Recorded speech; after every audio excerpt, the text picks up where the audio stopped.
If there's one thing that Battle for Azeroth has shown, it's that there are still a lot of people that deeply care about World of Warcraft. This is made evident when WoW takes the top spot on Twitch as people tune in to watch Method race for World First. And contrary to what the most ardent Blizzard loyalists might think, this is also made evident by the increasing number of critiques being echoed across social media. For me personally, after 12 years of playing World of Warcraft, I am still enjoying the game for the same reasons that I've always enjoyed the game. But to my regret, this is mostly in spite of Battle for Azeroth, not because of it. Which is extremely unfortunate because there are a number of things to appreciate about the latest expansion. I mean, the settings alone are memorable and refreshing. Borealis in particular might be one of my favorite places in the entirety of the game. And I found the introduction of new lore concepts like Drustvar, Tide Sages, and even the Sethrak to be very exciting and refreshing. Because of this, I was highly intrigued by what was happening in each zone of both islands, which encouraged me to level up characters for both Alliance and Horde, and I feel like it was a very worthy time investment. Unfortunately, not everyone plays both factions, and in those cases, there's no real way to know what's going on the other island. Which does become a problem when you play Alliance and you're sent to the Uldir raid and you have no idea why you're even there. And this highlights one of the main problems with the WoW storytelling. On paper it might look pretty good, but in execution it usually falls flat. This is because the people writing the story don't seem to always take into account the medium that it's presented through, which is an MMO.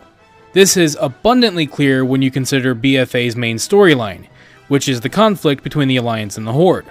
Or, more accurately, the conflict between the Horde, and the Alliance is just a bystander. At least that's how it feels if you're an Alliance player.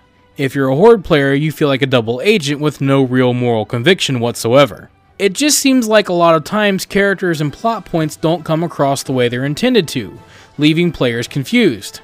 This is why I prefer the storylines in each of the zones over the main storyline. The quest lines in each zone focus on the specific plot points that are happening in that zone, and it's really easy to follow and know what's going on. But the overall storyline is a bit of a mess. I really liked the way they told the story in Wrath of the Lich King, and I feel like it came across really well in the game. Just like in BFA, each zone had its own storyline, most of them leading to a dungeon or a raid, but just about every zone would point you towards the Lich King. This not only put him over as a major threat, but it was very effective in motivating me to keep playing. I wanted to get more powerful so that I could eventually take him down. The storyline in BFA does not motivate me to keep playing, because most of the main characters are very inconsistent or downright unlikable. I really enjoyed the Daughter of the Sea, Old Soldier, and Ajara cutscenes though. I just wish that I could get the same story experience in the game that I get from those.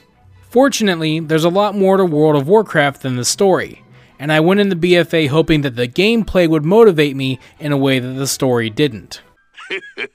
Isn't that cute? But it's wrong! Yeah, things were off to a pretty rocky start.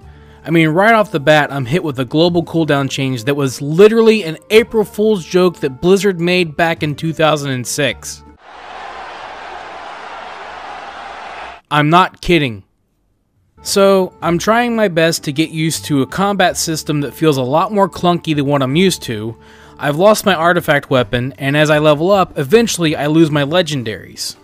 So, I've lost a lot, but I really haven't gained all that much. I mean, I haven't gotten any new spells, no new talents, and even though I'm progressing in higher levels and my item level is going up, I start realizing that the enemies that I've been fighting are becoming more and more difficult. So around the time I hit level 120, I realized that I am considerably weaker than I was at level 110, fighting the exact same enemies. Now, to be fair, this really isn't all that unique whenever you start out in a new expansion. All of your old gear becomes outdated very quickly and you start to fight newer and harder enemies. The reason why it feels weird now is because of scaling. Back when enemies didn't scale and zones were level based, it made sense that enemies out in Netherstorm or Icecrown were significantly harder than enemies from earlier zones. But now enemies scale, so the same enemies you've been fighting just become more and more powerful, resulting in you feeling significantly weaker fighting the exact same enemies. Leveling used to be about getting more powerful, gaining new spells, moving on to new areas, but in BFA you don't gain any spells or talents, and you can access all of the new areas right from the start. At least up to level 100 you're gaining new spells, talents, unlocking dungeons, unlocking new zones, and even unlocking the ability to mount up. So in Battle for Azeroth and in Legion to a certain extent, leveling is a formality that is completely unrewarding. You do it only because the game says you have to, not because you're gaining anything from it. The only thing we really gain in BFA is the Heart of Azeroth, another AP grind. And that's just it. If you're going to have us grind AP, then what's the point of leveling up at all? You could just replace EXP with AP and we could focus solely on leveling up our artifacts right from the start. That, or find some way to make leveling feel more rewarding, because right now it feels like a complete waste of time that only results in me becoming weaker. But of course, if you've managed to get past all that and you make your way to level 120, you have reached BFA's endgame, most notably the Azerite system. What could I say about the Azerite system that hasn't already been said? Maybe that it's a really great system that's been well received by the WoW community? Yeah, pretty sure no one said that, because it's not true. In fact, the Azerite system is probably the most heavily criticized aspect of BFA because it has a lot of problems. And if you're the type of person that watches videos like these already, you've probably heard a lot of people echo a lot of the same complaints.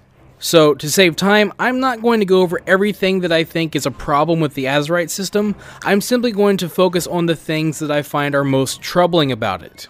The first thing that comes to mind is that Azerite gear adds even more RNG on a gearing system that is already way overly dependent on RNG. Once upon a time, back in World of Warcraft, the only RNG you really had to worry about was whether or not the piece of gear you wanted would drop. And that was enough for most people. And then they improved on that by adding a currency system. If a piece of gear just wasn't dropping for you, you could eventually buy it with currency that you were earning by killing the very enemies that you were trying to get the gear from. Man, I wish that was the Warcraft that I was still playing. But instead, I have to play a Warcraft where somebody decided that the best thing to do was to move away from currency and double down, triple down, quadruple down on RNG. It sucks. And whoever at Blizzard is responsible for moving the game in this direction, they should know that they are responsible for making the game significantly worse. For me, and for anyone else who doesn't want to play a slot machine. Those of us who like to work towards and earn our best in slots, not luck into them. It's the same reason why the legendary system in Legion was not well received at all until you could purchase legendaries with currency near the end, and then it became significantly more enjoyable. But now we're stuck with Azerite gear, doing world quests where you get a random piece of Azerite gear with random traits that even have a random Heart of Azeroth level requirement. So I'm asked to farm small chunks of Azerite to slowly level up my Heart of Azeroth, which will unlock Azerite armor traits, most of which are fairly uninteresting. Excuse me for not storming the gates. And since the first ring of Azerite traits are so obviously linked to one spec, the only time I really feel like I have a choice is when I have two pieces of Azerite armor from the same slot and the same item level with different traits that have the same Heart of Azeroth level requirements. So in those rare moments when all of the planets and stars align, I might feel like I have somewhat of a choice. And even then, I'm expected to carry around multiple pieces of Azerite gear for each slot. Which seems really strange considering in the past they've expressed that they don't want us carrying around multiple sets of gear, and they even changed the way gearing works to switch between different primary stats depending on what spec you're in. And since you have to reforge your Azerite gear whenever you switch to a different spec, and they seemingly want to punish people for playing multiple specs by charging ridiculously high reforging fees, it begs the question, why did you ever remove respec fees to begin with? It's amazing They streamline the game to such a degree that it actually takes away from the game, and then when they have quality of life improvements that actually encourages players to experiment with different aspects of their class, they take those away. I don't know, maybe someday they'll bring back the currency system and the tier sets and I'll be interested in gearing again, but I refuse to play the slot machine and I am not farming Azerite. No thank you. And that sucks because it takes away a lot of the incentive for me to do island expeditions, which are actually kind of fun. I mean, there's something different and they actually have a lot of potential, and believe it or not, they're pretty good for leveling up too. But it really doesn't feel all that rewarding when you're asked to do a bunch of them just for a bit of Azerite. Farming Azerite alone just isn't interesting to me. That's why I suggest replacing EXP with it. At least then you can acquire it while also working towards something else. And if that's how it was with island expeditions, maybe they'd be a lot more worthwhile. But to me, it just lacks incentive. I mean, there are some pretty cool mounts that you can unlock through island expeditions, and I suppose that might eventually give me enough incentive to do them, but that is feast or famine RNG, and that does not feel very good. And speaking of feast or famine, let's talk about warfronts. And I say that because the only thing I care about when I do a warfront is whether or not that piece of transmog gear I want drops. Listen to me. I really want to finish this transmog set. I love it. It looks so cool. But I literally cannot bring myself to do another warfront. If you are watching this right now and you enjoy warfronts, please understand that I mean no disrespect to you at all. But personally, I find warfronts to be the single most boring piece of content to ever hit World of Warcraft. When I'm doing a warfront, I feel like I'm playing a battleground without the PvP. It literally feels like I'm playing multiplayer Call of Duty with rookie bots. And when I watch a video with developers trying to put over how amazing warfronts are going to be, sounding like snake oil salesmen going on about this amazing new tech that they developed. Listen to me, game developer. When it comes to the average gamer, nobody, and I mean nobody, cares at all about your new tech. The only person that cares about that is you, developer. Do you want to know what we care about? Is it fun to play, or is it a boring chore? And that's exactly what warfronts feel like. A chore. Literally, the first half of every warfront has you doing chores. You're farming resources. And then you return those resources for what? Menus, menus, menus. Please tell me, what about clicking a single button in a menu is fun? This is not quality gameplay. There are no meaningful choices. There is no strategy. It requires no coordination, and there is no challenge. Every single warfront I've ever been in has been full of people who want to get in and get out, and it's the longest 20 minutes of your life. And that's not what you want from a game. A good game should cause you to lose track of time. And Warcraft has been and could be one of those games. But not with warfronts. At least not the way they're currently implemented. The best defense that I've heard about warfronts is from someone who claimed that warfronts were designed to only be played once or twice each cycle, and if you play them the way that Blizzard intended, then they're fun to play.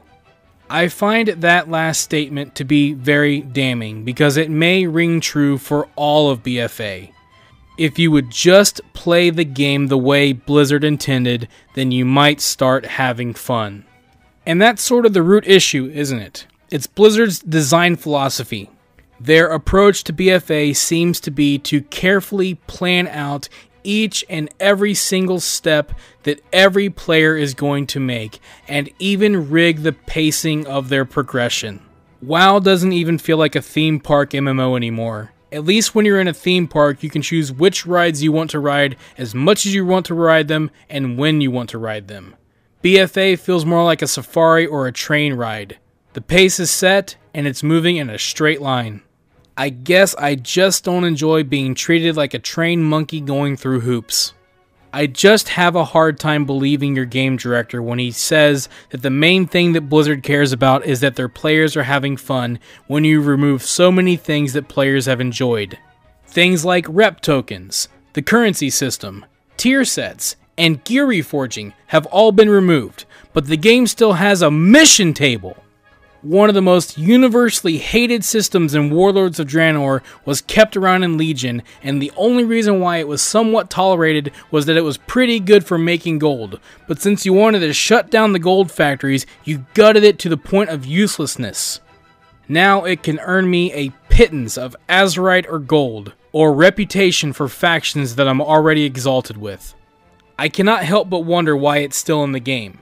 It can't be for my enjoyment, because I gain nothing from it. And this is even more frustrating because it makes all of the world quests that reward war resources completely useless.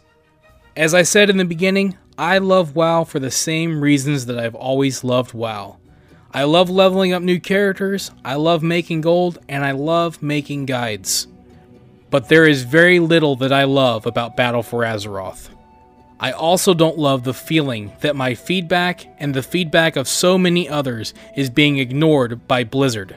And I certainly don't like making heavily critical videos like these, but this is genuinely how I feel, and I want my voice and the voice of so many others to be heard. So, no hard feelings to those of you who are actually enjoying BFA. I'm glad you're having fun. But I hope that you can respect that I, along with many others, am not enjoying the game as much as you are, and I am simply offering my criticism. Believe me, I genuinely wish that this video could be more positive and I was enjoying BFA as much as you are. And I most certainly mean no harm to those who are making this game. I sincerely hope that you will listen to my feedback about the game and about the way you have made me feel, as a fan and as a customer. I hope that you will listen to all feedback and make WoW the best game it could possibly be. Thank you for watching this video. If you enjoyed it, let me know by clicking that like button, and feel free to share it with your friends so they can enjoy it as well. Don't forget, you can subscribe to the channel and click on the bell icon to be notified as soon as new videos are posted. You can also follow me on Facebook and Twitter, and if you'd like, you can support this channel on Patreon. Links to all of this can be found in the description below. This is TheKephas. Until next time.